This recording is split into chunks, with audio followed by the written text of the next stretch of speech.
Hey there guys, we're going to be going to the Thranothor fight and doing the speed clear video. Now, early warning, this requires a very powerful team. You basically, for my strategy, have to have EX18 to do this. So this is for the veteran players, the high-end players that have very powerful gear and units, and just want a way to speed clear this to farm your red pearls or your banner tickets or whatever you want. Yeah, very hard to pull off, but again, I try to make guides for all types of players. I made the budget stuff, I make the the rank 1 stuff. This is for the powerful players that want to speed farm, so don't get annoyed at me that it takes an EX18 team. Now, we're going to turn on the enemy AI change. This is very important for the way we're doing this. It actually makes speed farming a little bit easier. So if you don't turn the AI mod on, this won't work. So here's the party we're going to use.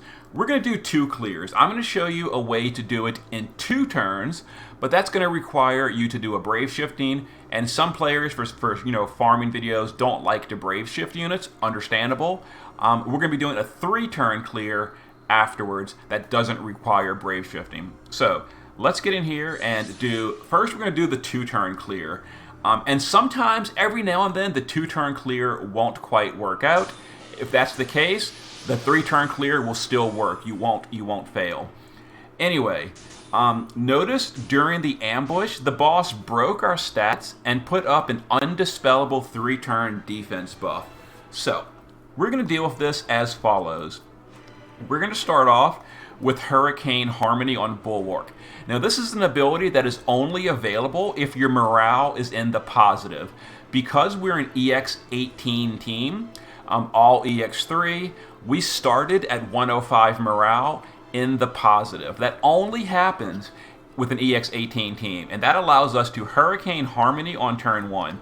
That's a 135 in peril to wind, a wind imbue, and a 60% wind amp for the party. We're also going to Glee and Gusto, which cures breaks, because the boss did break us during the ambush. Roberta's going to base form LB. That's a 350 stat buff, a 30% spear in peril, and a 300% LB damage buff. Now, Kaito in the shift form is going to Torrential Downpour. This is, again, another ability only available at positive morale, so it only is available on turn 1 if your party is all EX3, which is why it kind of needs an EX3 party. It's a 200% Demon and Dragon Killer. We're also going to Unpredictable Tide. This is going to be a status decrease for the boss and gets rid of his quote-unquote undispellable buffs on turn 1. And we're going to Deep Submersion. This is going to be a 25% Katana in peril and an 87% break. And the reason we need to do that is because Auron's Katana in peril is only available on turn 3. That puts it up on turn 1.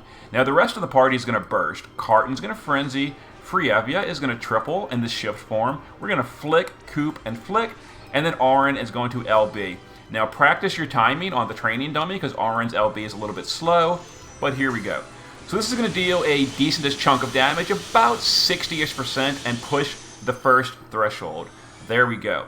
So, now the boss is going to do threshold stuff. He's going to gain another defense and spirit buff. Again, undispellable. This time we have no Magnus on Kaito, but that's okay. So we're going to use Roberta to use the base form Magnus. That refills LB gauge on Auron. We're going to reload the rest, and now we're going to go to the base form of Kaito and stick him in the chain as well. So let's go ahead and burst again, and this should finish off the boss. If it doesn't, that's okay, and I'll explain what happens if it doesn't finish off the boss in the next clear.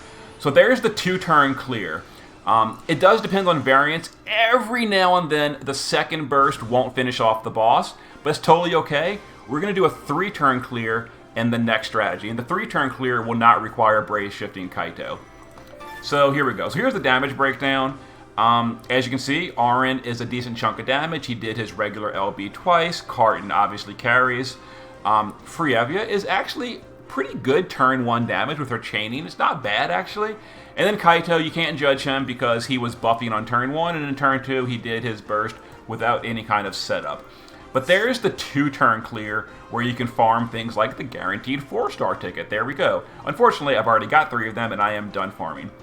Now let's do the 3-turn clear that doesn't require brave shifting, or that you might not. Okay. Don't forget. Always turn on the AI change. If you forget to turn on that modifier and you go in with this party and you burst, the boss is going to be at like 85%. You're not going to do anything. He's going to destroy your team. It only works with the AI mod turned on. If you forget to turn on that mod, you wasted an orb.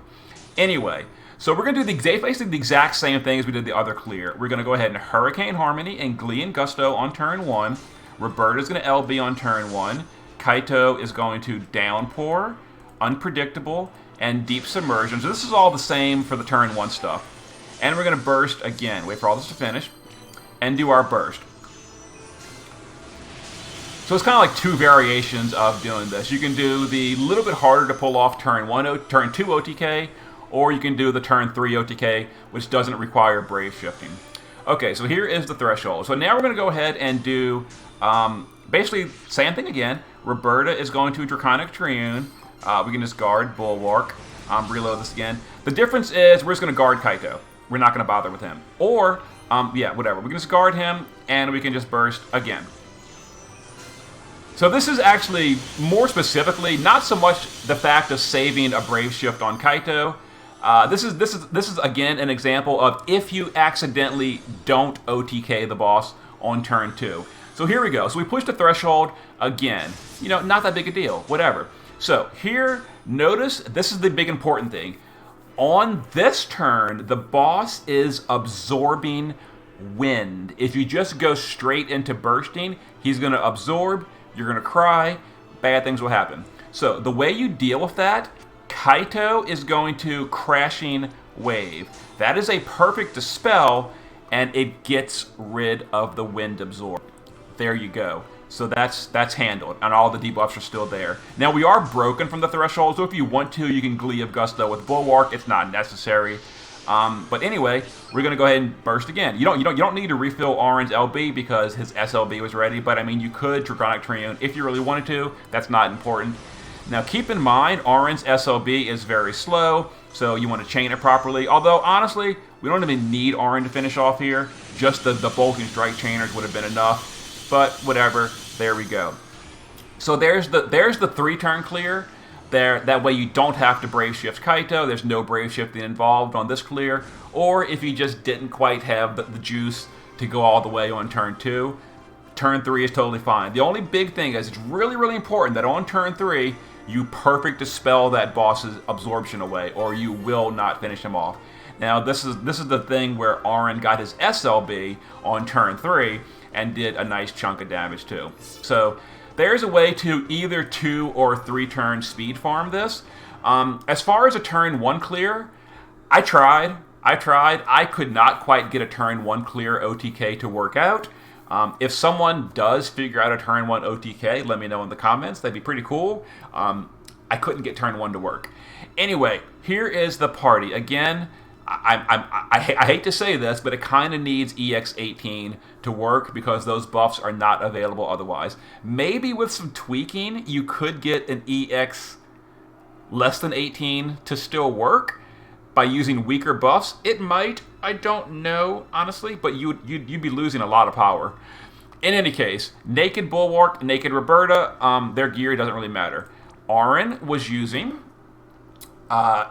a double hand, obviously double hand, an LB damage build versus demons and dragons. And again, I'm using pretty strong gear. Like, you know, this is not for the newer players. 250 demon and 275 dragon, and he's getting chain cap up from the magisters. Carton in the shift form is using a spear build, double hand spear build, versus demons and dragons. Here's the build, and we're using the Leave It To Me card. We've got Max Dragon and 250 Demon Killer. So there we go. Frievia in the shift form is using her sword, just chaining damage versus dragons and demons. So here's the build. We're using the worst enemy card, and max demon and max dragon. And then shift form Kaito doesn't matter. Base form Kaito is using an LB damage versus dragons and demons. There you go, and his own card, and I think he's maxed on everything. Maxed, and that way, you can do it. You can do a 2-turn clear if you want to shift Cardin. If you don't get that 2-turn clear, I'm sorry, if you want to shift Kaito. If you don't get that 2-turn clear, just use Crashing Waves on turn 3, and turn 3 clear handled. Okay, there's the Speed Farm video. Hope it helps. See you in a bit.